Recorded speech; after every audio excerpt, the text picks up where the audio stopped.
선한 TV를 항상 사랑하시고 애청하시는 국내에 계시는 성도 여러분, 평안들 하셨습니까?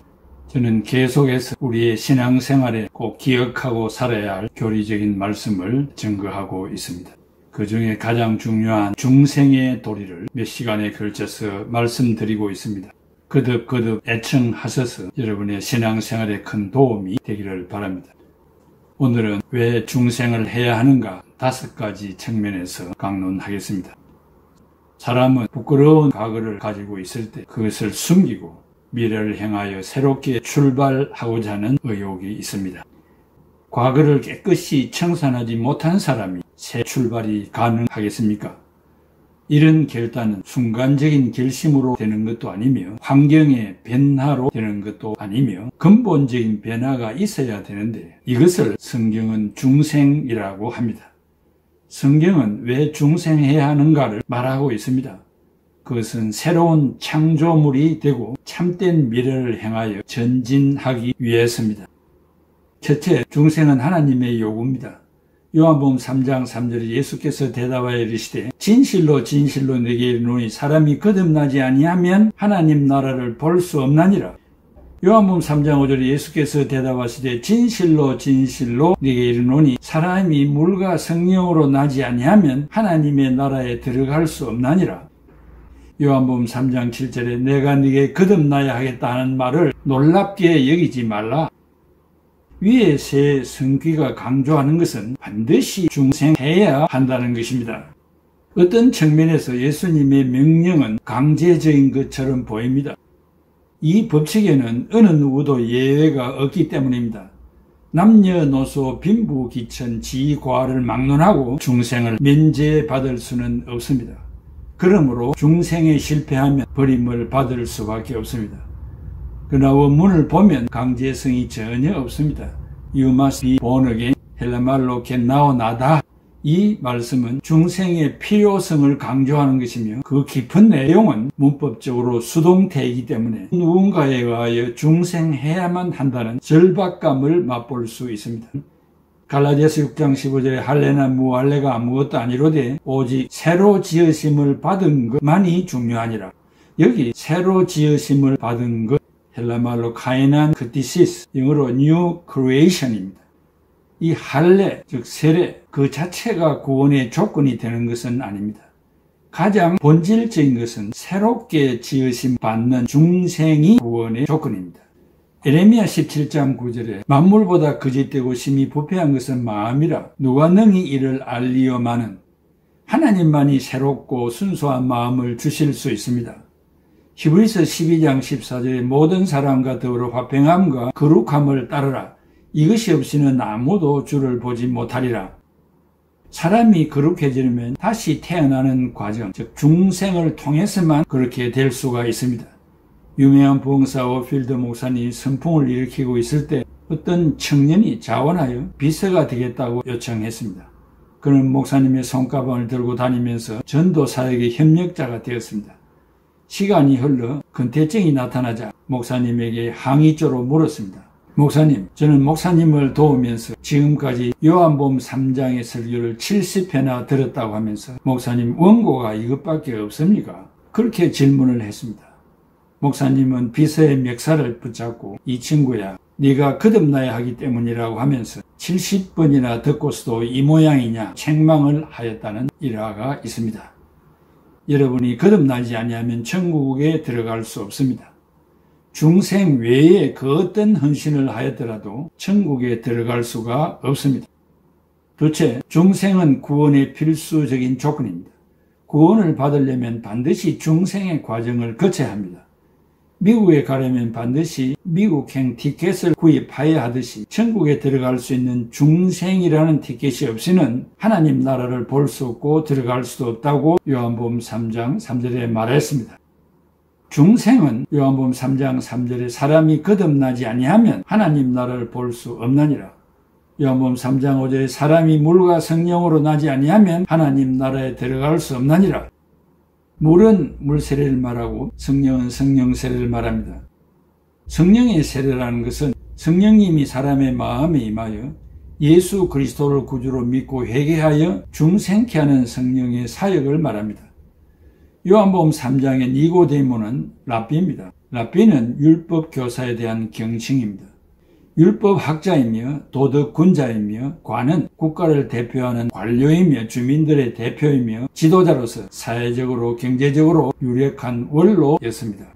니고데모는 도덕 종교인 유대교 지도자로서 이행 덕구의 삶을 살아온 사람입니다. 그는 어느 누구보다도 윤리적으로는 분명한 삶을 살아온 자입니다. 그러한 그가 왜 밤에 예수님을 찾아와서 중생을 요구했습니까? 그는 비록 도덕군자의 삶을 살아왔다고 할지라도 하나님을 만난 체험도 없고 특별히 메시아를 신앙한 흔적도 없으며 자기의 생각을 초월하고 하나님의 뜻을 받들어 섬기는 것도 없었습니다. 전적으로 그는 인본주의자로서 자기 중심적인 삶을 살았고 사람들의 눈을 의식하며 살아온 자입니다. 그래서 예수님께서 너는 물과 성령으로 나지 아니하면 너의 마음을 만족시킬 수 있는 구원을 받을 수 없다고 말한 것입니다. 예수님은 계속해서 말씀하셨습니다. 요한복음 3장 16절에 하나님이 세상을 이처럼 사랑하사 독생자를 주셨으니 이는 그를 믿는 자마다 멸망하지 않고 영생을 얻게 하려 하심이라. 중생하지 아니하면 구원을 받을 수 없습니다. 셋째, 중생을 해야 사탄의 지배를 물리칠 수 있습니다. 에베소 2장 2, 3절에 전에는 우리도 다 그 가운데서 우리 육체의 욕심을 따라 지내며 육체와 마음에 원하는 것을 하여 다른 이들과 같이 본질상 진노의 자녀이었더니 사람은 성령으로 중생하지 아니하면 사탄의 지배를 받을 수밖에 없습니다. 사탄의 지배란 자기의 본심대로 사는 것이며 자기를 위하여 사는 삶입니다. 나아가 눈에 보이는 사신 우상에게 절하며 물질을 바치며 복을 비는 것을 말합니다. 이러한 흠앙된 삶에서 벗어나기 위하여서는 중생을 체험해야만 합니다. 많은 사람들이 벽에 못 하나도 제대로 박지 못했고 이사가는 일정도 잡지 못하고 결혼의 배우자 선택도 못하고 점쟁이를 찾아가 점쟁이의 지시를 따라 살아오고 있습니다. 우리가 예수를 구주와 주님으로 영접하는 순간 중생하였기 때문에 사탄이 물러가고 성령의 지배를 받고 사는 자가 되었습니다. 사탄의 지배권에서 벗어나려면 반드시 중생을 하여야 합니다. 그럼에도 불구하고 어느 지하실에서는 마귀를 쫓아내는 예배를 드린다고 찾아가는 신자들이 있습니다. 우리는 예수님을 영접하였으므로 마귀가 내 마음에 자리 잡지 못합니다. 왜냐하면 성령님이 좌정하고 계시기 때문입니다. 그러면 왜 죄를 범하는가 하고 의심하는 자들이 있습니다. 마귀가 내 마음에 있어서 죄를 범하는 것이 아니라 공중에 돌아다니는 사탄이 우리의 연약한 품성을 유혹할 때 물리치지 못하여 실수하는 것입니다. 분명한 중생자는 사탄의 지배권에서 벗어날 수 있습니다. 넷째, 중생은 천국에 들어가는 티켓입니다. 요한복음 3장 3절에 중생하지 아니하면 하나님 나라를 볼 수 없고 요한복음 3장 5절에는 하나님 나라에 들어갈 수 없다고 못을 박았습니다. 하나님이 통치하는 곳에는 하나님의 나라가 임합니다. 로마서 14장 17절에 하나님의 나라는 먹는 것과 마시는 것이 아니오 오직 성령 안에 있는 의와 평강과 희락이라고 했습니다. 하나님의 통치를 받는 자는 항상 의와 평강과 희락이 이루어집니다. 로마서 14장은 네 이웃을 내 몸과 같이 사랑하라는 예수님의 명령에 대한 강력한 부르심입니다. 로마서 12장부터 13장까지는 구원받은 자의 삶은 사랑하는 삶이라는 것을 가르쳐주고 14장에서 교회 안에서 실제적으로 이 사랑을 어떻게 실천하는지 우리에게 가르쳐줍니다.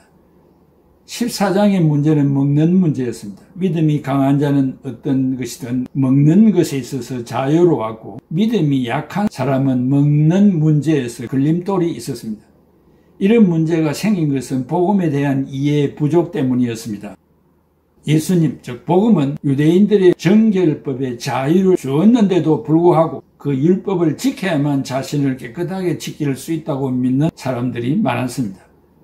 이 먹는 문제에 대해서 하나님께서 내린 결론은 서로가 서로를 업신여기거나 비판하지 말라고 하셨습니다. 먹는 자유의 그룹과 가려서 먹어야 된다는 두 그룹 모두가 하나님께서 그리스도 안에서 구원받은 하나님의 자녀들입니다. 그리고 상대를 심판하는 것은 하나님께서 하시는 사역이지 우리의 일은 아닙니다. 바울도 고린도전서 8장 13절에 그러므로 만일 음식이 내 형제를 실족하게 한다면 나는 영원히 고기를 먹지 아니하여 내 형제를 실족하지 않게 하리라 선언을 했습니다. 이것을 볼 때 진정한 사랑은 무엇입니까? 건덕의 문제를 생각하지 않고 내 자유만을 누리는 것이 사랑이 아니라고 했습니다. 이웃을 위하여 나에게 주어진 자유, 즉 먹을 수 있지만 이 자유까지 포기할 수 있는 것이 사랑입니다. 그러므로 로마서 14장 17절의 개정판에서는 하나님의 나라는 먹는 것과 마시는 것이 아니오 오직 성령 안에 있는 의와 평강과 희락이라고 했습니다. 하나님의 나라는 먹고 안 먹고의 문제가 아닙니다. 바꿔 말하면 네가 옳다 내가 옳다 진리를 갖고 싸우는 것이 하나님의 나라가 아니라는 것입니다. 그러면 하나님의 나라는 무엇입니까? 오직 성령 안에 있는 의와 평강과 희락이라고 했습니다. 즉 하나님의 나라는 인간관계에서 누리는 화평이며 하나님의 나라는 인간관계에서 행복이 넘치는 것이며 오직 성령 안에 있는 의와 평강과 희락입니다. 여기서 말하는 의는 헬라말로 디카이 오신의 영어로 righteousness, 정의를 말하는데 로마서의 중심 주제인 하나님의 의가 아니라 신자들의 공동체 내에서의 바른 행동을 의미합니다. 성도 간의 관계에서 행하는 올바른 행동을 말합니다. 그리고 평강은 헬라말로 에레네, 영어로 peace, 평화입니다. 성도들이 조화를 이루고 상호 책임지는 것과 하나 되는 것을 의미하는 것과 공동체의 평화를 이루는 것을 말합니다. 싸움이 없고 분리가 없는 것을 말합니다. 이 희락은 헬라말로 카라, 영어로 joy를 말하는데 기쁨입니다.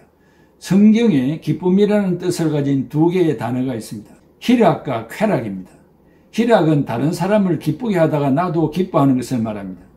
반대로 쾌락은 나를 기쁘게 하기 위하여 타인을 짓밟는 탐욕스러운 기쁨을 말합니다. 성도들의 공동체는 항상 기쁨이 넘쳐야 합니다. 혹간 분쟁을 일삼고 분리하며 고소고발하는 무리들도 있습니다. 이런 곳에는 성령이 역사할 수 없어서 메마른 광야와 같이 되고 황폐한 들판과 같이 됩니다. 그러므로 하나님의 나라는 의와 평강과 희락이라는 말씀의 의미는 성도들이 정의를 세우는 데 하나 되고 서로 조화를 이루어 하나가 됨으로 평강이 있고 그러한 행위들로 인한 축복의 결과로서 그 공동체 안에 기쁨이 넘친다는 것입니다. 그것이 하나님의 나라, The Kingdom of God이며 중생한 성도들의 모임인 교회의 본질이 되는 것입니다. 그러므로 성령께서 우리의 이기심과 교만을 굴복시키고 제거하고 그 자리에 예수 그리스도의 의로움을 대체해서 넣어주신다면 우리는 음식 같은 것을 가지고 형제를 아프게 하고 신앙적으로 넘어지게 하지 않습니다. 성령께서 우리를 회개시키시고 타인과 조화를 이루도록 하시면 우리 마음에 평강이 찾아올 것입니다. 성령님께 겸손히 순복하고 나아가는 공동체는 기쁨이 임할 것입니다. 왜냐하면 하나님의 영이 임하는 하나님의 나라는 의와 평강과 기쁨이 있을 것이라고 말씀하셨기 때문입니다.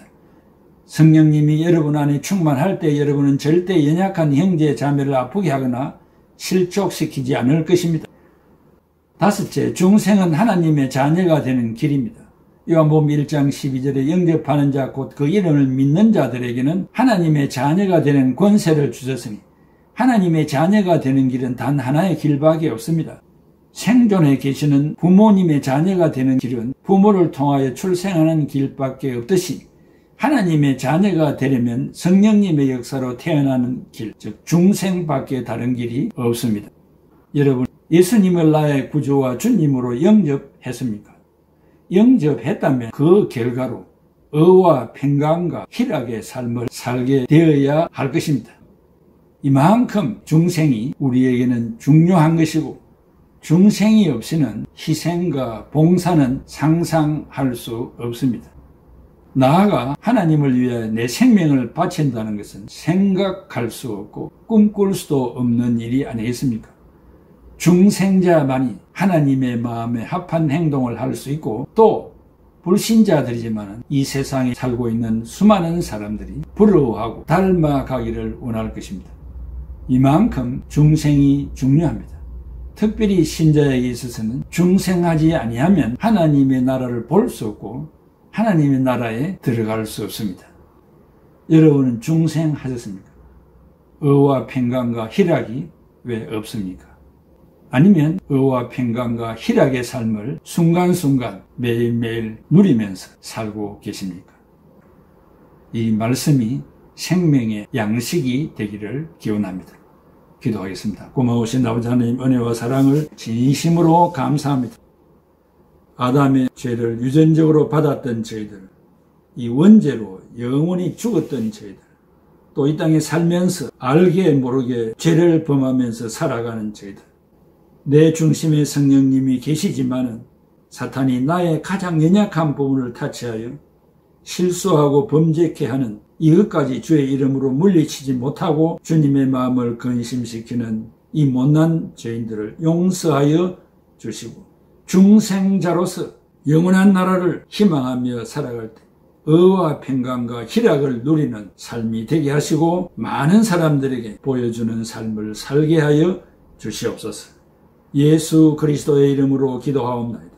아멘. 오랫동안 모든 죄 가운데 빠져 더럽기가 한량 없던 우리는 아무 공도 없이 구원함을 얻어 하나님의 자녀 지급되었네. 주의 그 사랑 한량 없도다. 찬송할지어다 예수의 이름으로. 주의 그 사랑 한량 없도다. 찬송할지어다 예수의 이름으로. 주의 보혈로서 정결하게 씻겨 죄악에서 떠난 몸이 되었고 세상 근심물은 관못 없어지니 하나님의 빛이 영화롭도다. 주의 그 사랑 한량 없도다. 찬송할지어다 예수의 이름으로. 주의 그 사랑 한량 없도다. 찬송할지어다 예수의 이름으로. 죄의 깊은 잠과 뜬 세상의 꿈을 어서 깨어나라 나의 친구여. 은혜와